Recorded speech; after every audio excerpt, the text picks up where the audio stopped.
I think we need an imagination transplant. Stat. I'll be right back.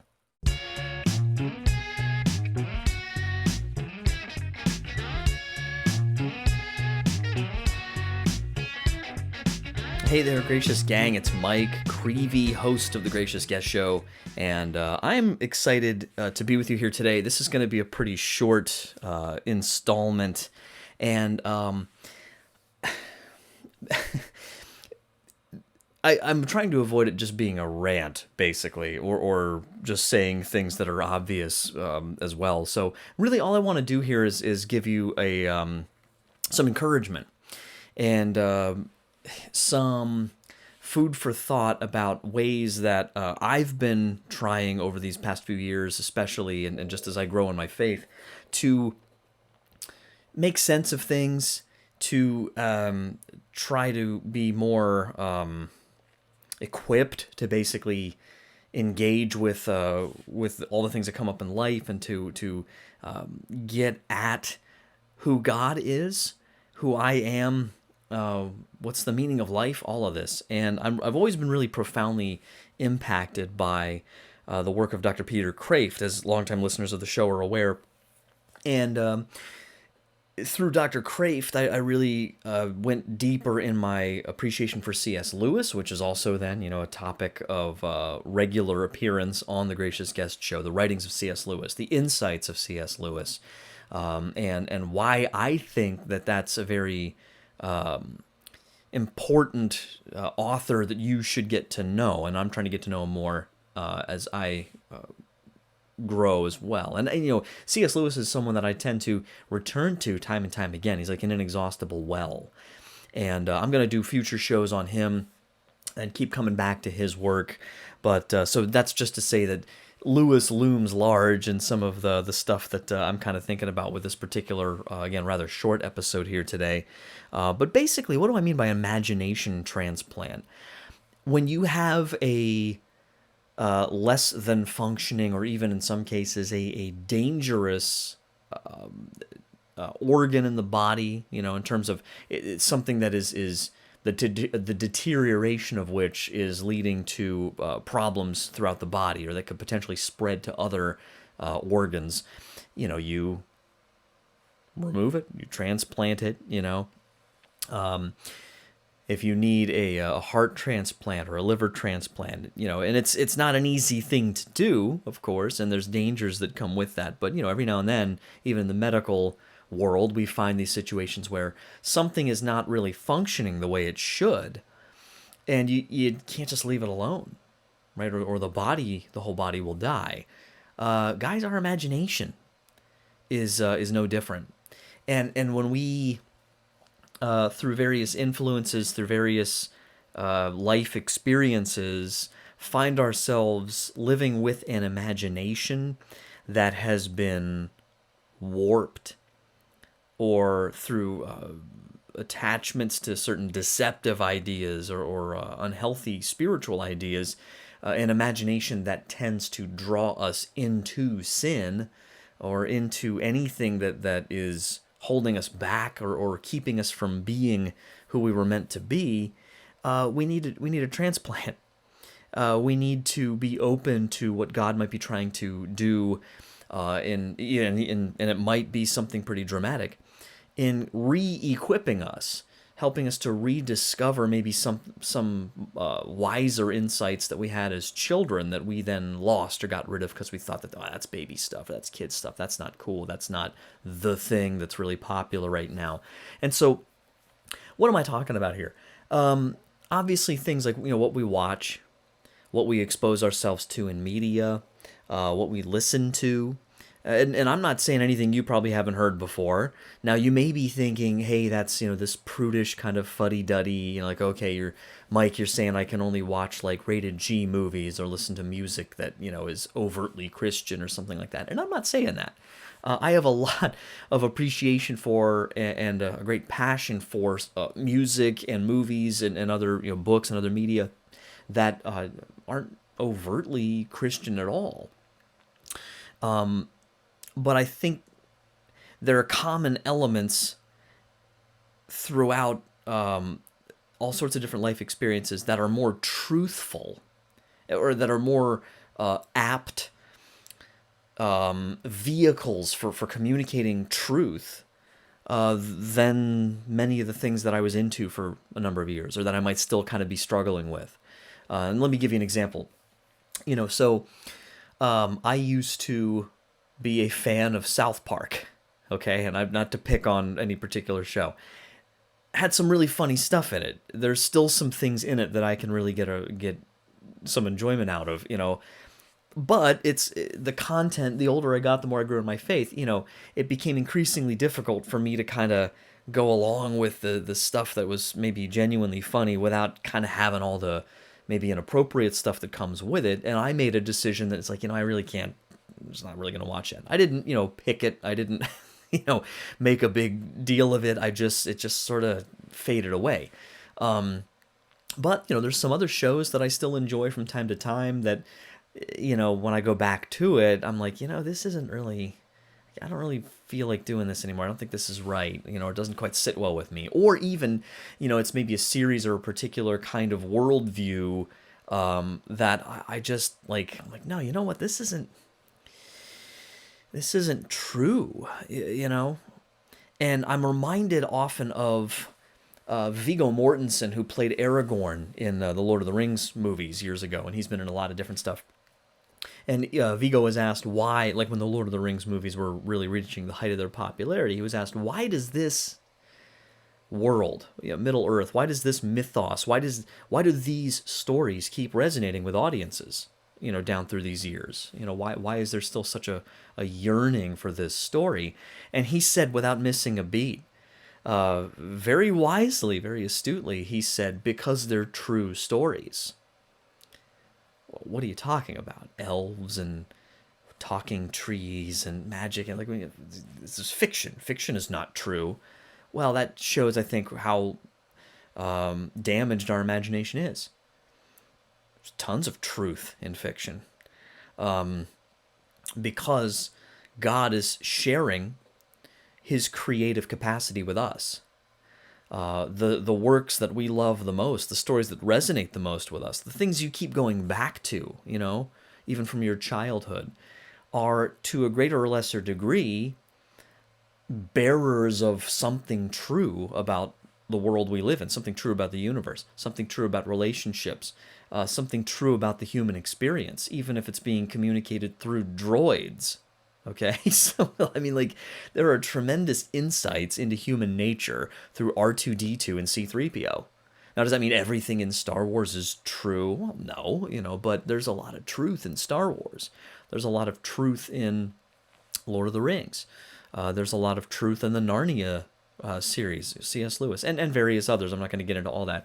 But my fear is what you see showing up in a lot of popular media and a lot of our works of a lot of our literature, nonfiction and fiction, and just in the culture at large, I think, has been this growing reductionism, secularism, these isms that I've, taken aim at quite a bit on this program, that, like secularism, for example. I think if you want to put it in a very short, compact formula, I think the main problem with secularism is it basically infinitizes finite things. In other words, you take something that is by nature limited, finite, that has a beginning, has an end, has measurements, you take a limited thing and then you make that this big be-all, end-all, infinite thing. So money, you can grow wealth, and we should, but at the end of the day, you're potentially always just going to want more money. I saw a survey years ago where they interviewed people at every single income bracket, and every single, without exception, at every single income bracket, the people polled basically said that their lives would be a lot better if they were just at that next rung up the ladder. You know what I mean? So, where does that end? So if we invest our attention and our life's meaning on accumulating wealth, we'll always be trying to get more, and then we'll always be unhappy. I read somewhere that suicide rates are so disproportionately higher at higher income brackets than they are at lower ones. I mean, everything about our society and the way we kind of buy into the whole consumer mentality would tell you that that should be the opposite, right? The more money you have, the happier you should be, the less suicide there should be. That's not how it works. Well, why is that? It's because we know that joy, meaning, fulfillment doesn't come from stuff.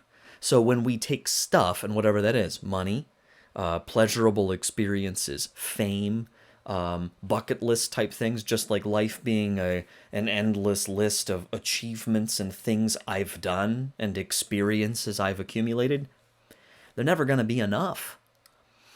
So bring into that the literature, like fiction that we read, the movies we watch. And the more we see that materialist attitude play out in movies, the more we see, human sexuality, for example, just completely turned into meaningless physical movements and moments. Is it any surprise that we then see this corresponding decline in the culture of meaningful relationship, of commitment? And it's like a chicken and egg thing, because then that attitude, the more it grows, then that informs, in this weird way, it works its way back into these films and books and comics and whatever it is, these attitudes that are increasingly disjointed from reality, and then we wonder why we're not happy, By the same token, then what do you see? You see something like The Mandalorian, the TV show I'm just picking as an example because I love it. What do you see in The Mandalorian but commitment, fatherhood, sacrifice, good versus evil, right? One of the biggest problems we have as a society is we've sort of fooled ourselves or allowed ourselves by the devil to be fooled into believing that really at the core of all problems, at the core of all struggle, it's just misunderstanding. There are no villains, there's just misunderstood people. And this is tricky because in one sense, it's very important for us to do the work and to not condemn others, do what Jesus said and judge not lest ye be judged. What he absolutely did not mean by that, and he's very clear on this, is that we should never, ever, ever, ever point out, judge, or have anything to say about anyone's sinful behaviors. We're supposed to hold each other, or ourselves to account first and foremost, right? So we shouldn't be running around pretending we're perfect and everyone else is the problem. So you have to be honest about your own failings and your own need for forgiveness, but you need, if you truly love, you need to occasionally call your brother, to account. Remind him of who he is meant to be and that he's not living up to that, and you want to help him. And, he needs to repent. Jesus did that all the time. And sometimes people don't want to hear that. And sometimes it's not the right time to do it. There's a whole art to it, in terms of building each other up and learning how to address each other's sins as well in the right way.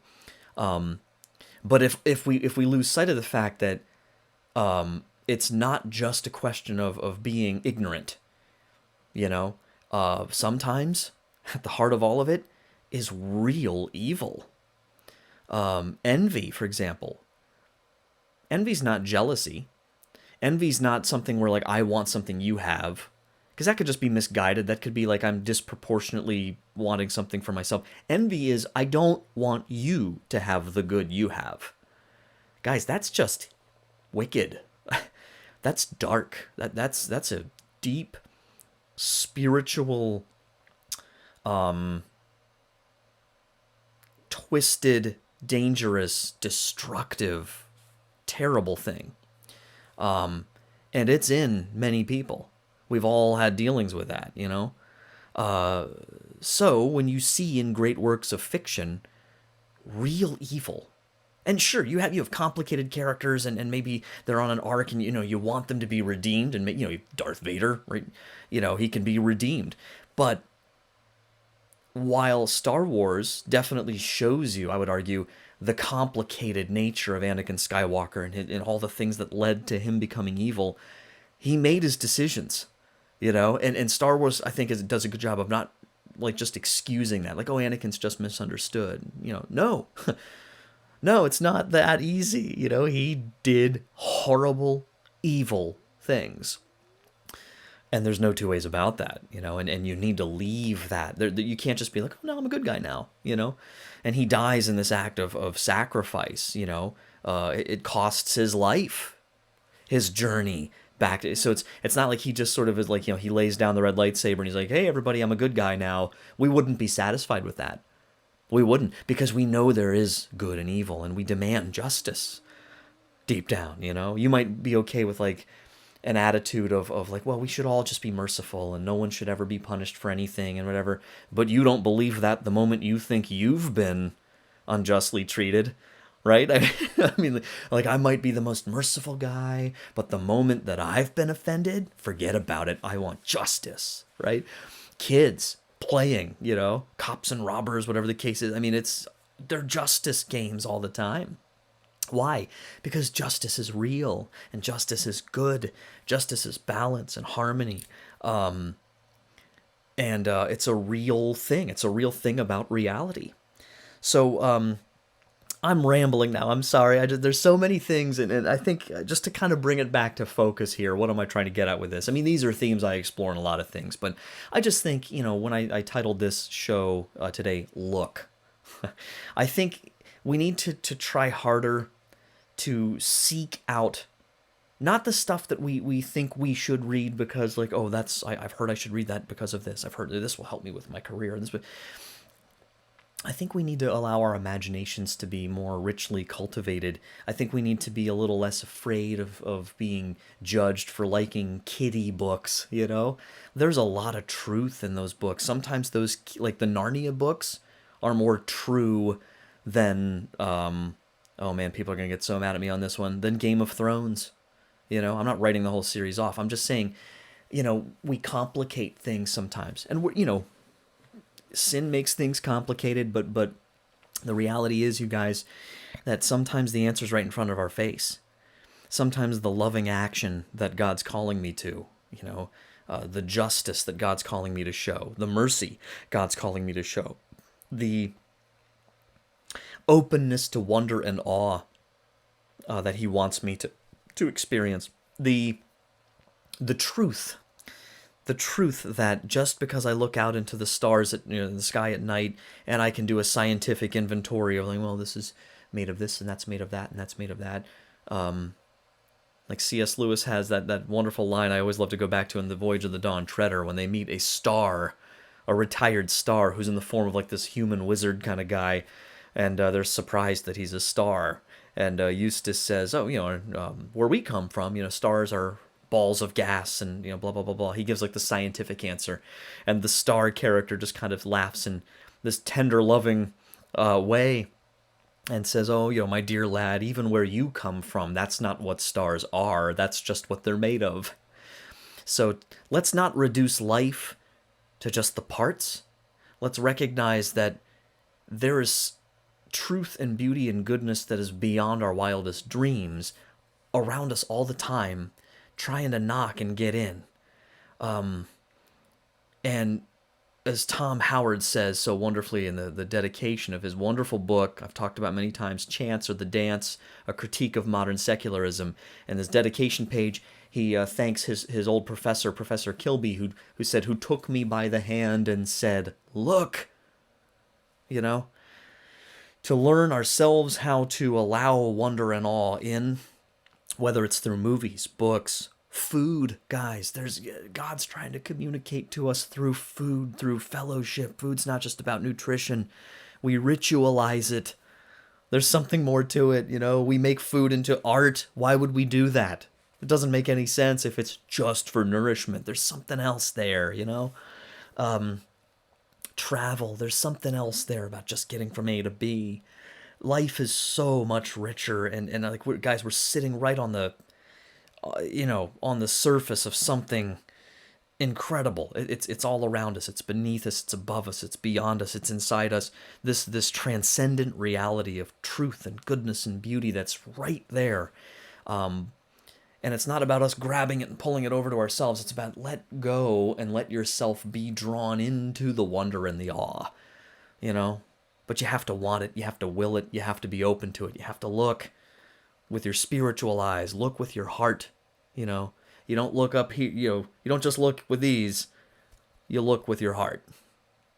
You know, so I don't know if this is encouraging. I hope something, you know, hope you got something out of this, maybe a little motivation at least to go, you know, put down the technical manual, put down that thing you think you need to read. Just take a break from that. Go read something you really enjoy that speaks to your heart, where God can communicate something rich to you in maybe a surprising and unexpected way today. Go watch a movie you loved to watch when you were a kid, just because.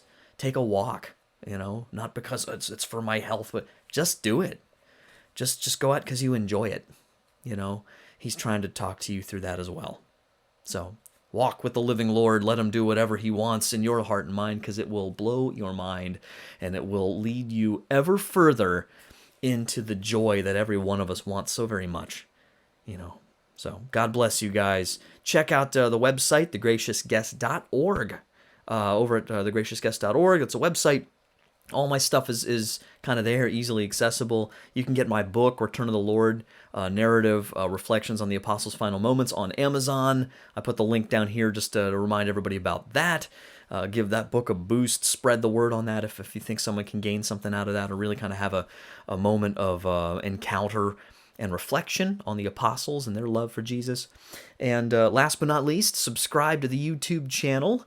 Make sure you subscribe, spread the word. The channel's growing. Guys, this Shroud of Turin episode that I did, we're well over 1,000 views now. I've never had any video hit that, but I would really appreciate spreading the word about the channel, The Gracious Guest. You know, share the website with your friends. Just post on all your social media. Get the word out. Grow the channel. Helps me to produce more content. And please feel free to get in touch with me also through thegraciousguest.org. God bless you guys, and until next time, don't forget to wonder. Take care.